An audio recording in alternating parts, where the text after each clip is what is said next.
नमस्कार बच्चों, आप सभी का स्वागत है। चतुर्भुज नंबर की जो वर्कशीट आपकी चल रही है 53, इसके अंदर हमने ये पढ़ा था कि किसी समानांतर चतुर्भुज का विकर्ण उसे दो सर्वांगसम त्रिभुजों में विभाजित करता है। ये हमने वर्कशीट नंबर 52 में किया था, ये आप समझते हो। तो आज आपको एक आकृति दी गई है ABCD, ये समानांतर चतुर्भुज है। AC अगर इसका विकर्ण है तो आप देखते हो कि ABC ये त्रिभुज बना और दूसरा त्रिभुज जो है पिंक कलर से बनाया गया है CDA, ABC और CDA, ये पिंक और ये येलो, ये दोनों दो सर्वांगसम त्रिभुज हैं। तो उनकी संगत भुजाएं और संगत कोण भी बराबर होंगे अगर ये दोनों सर्वांगसम है तो। ठीक है, तो वो आपने इम्प्लीकेशन होता ही है, अगर दो सर्वांगसम हो तो कि संगत भुजाएं संगत कोण बराबर होते हैं। तो इसका मतलब हुआ कि AB आपका CD के बराबर होगा और BC आपका AD के बराबर होगा।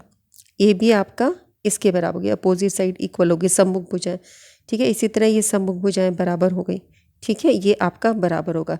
इसी प्रकार से जो कोण है ये वाला सम्मुख कोण, ये भी बराबर होंगे, ये दोनों कोण बराबर होंगे और आपका ये कोण आपका इसके इक्वल होगा।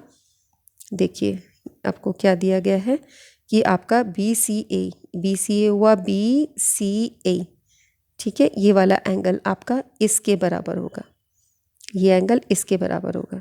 ठीक है, और उसके बाद CAB आपका हुआ CAB। ठीक है, उसका मतलब हुआ ये वाला कोण आपका कोण 3 और कोण 4, ये दोनों भी बराबर होंगे। और इससे हम ये भी बोल सकते हैं कि एंगल 2 एंगल 1 के बराबर होगा। तो समानांतर चतुर्भुज की सम्मुख भुजाएं बराबर होती हैं और समानांतर चतुर्भुज में सम्मुख कोण भी बराबर होते हैं। आपको पता भी है ये बात, है ना, ये हमने क्लास 8th में भी पढ़ा हुआ है। तो अगर किसी चतुर्भुज की सम्मुख भुजाएं बराबर हों, कहीं पर आप देखो कि लिखा गया है चतुर्भुज है और आप देखो कि इसकी दो सम्मुख भुजाएं बराबर आ रही हैं, तो वो समानांतर चतुर्भुज होगा ही होगा। जैसे यहाँ पर आपने देखा एक चतुर्भुज है, इसकी ये भुजा इसके बराबर आ रही है, ये भुजा इसके बराबर आ रही है, सम्मुख भुजाएं बराबर है, तो हम ये बोल सकते हैं कि ये समानांतर चतुर्भुज है।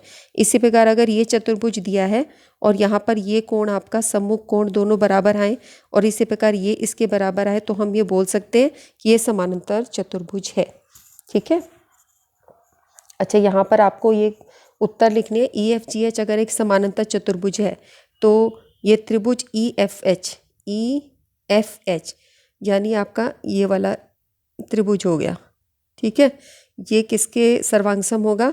ये होगा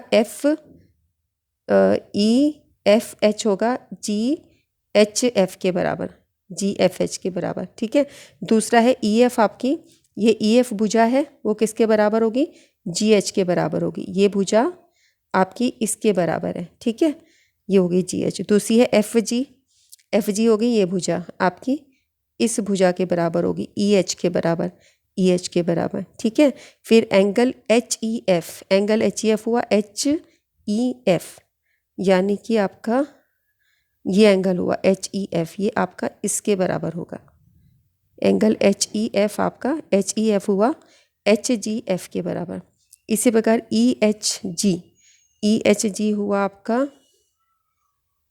EHG, देखिए EHG ऐसे, ये इसके बराबर होगा। EHG आपका EHG हुआ EFG के बराबर। ठीक है, अब आपको बताना है एंगल EHF किसके बराबर होगा? EHF, तो आपका हुआ EHF इतना, ये आपका इसके बराबर होगा। कैसे? ये दो पैरेलल लाइंस अगर समानांतर जा रही हैं तो ये तुम्हारे इस तरीके से होता है, ये एकांतर कोण। तो हम इसको EHF को लिख सकते हैं, ये आपका इक्वल होगा EHF, इसका नाम देख लो आप कि EHF अगर हम देख रहे हैं EHF, तो आप यहाँ पे लिखोगे GFH, तो GFH के बराबर। ठीक है, 4 का। इसी प्रकार GHF, ये आपका होगा एंगल GFH, EHF हुआ HFG के बराबर और इसी प्रकार से GHF GHF, ये वाला कोण ये आपका इसके बराबर होगा, यानी कि ये वाला ये आपका इसके बराबर होगा। सो आप इसको लिखोगे HFE। ठीक है, सो ये फर्स्ट आपका हो चुका है। इसको मैं साफ़ कर दूँ 2 3। ठीक है, इसको क्लीन कर देते हैं। ओके, ये फोर्थ का आंसर हुआ आपका, ये फोर्थ का एक इसका पोर्शन वहाँ लिख दिया था। फोर्थ का आंसर ये हुआ, EHF आपका GFH के बराबर है।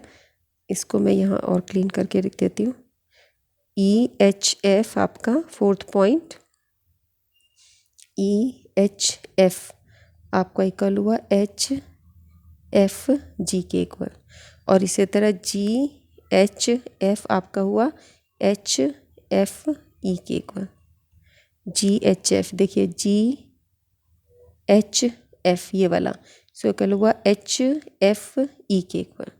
ठीक है, ये हमारे हो गए। ओके, ये सारा हो गया।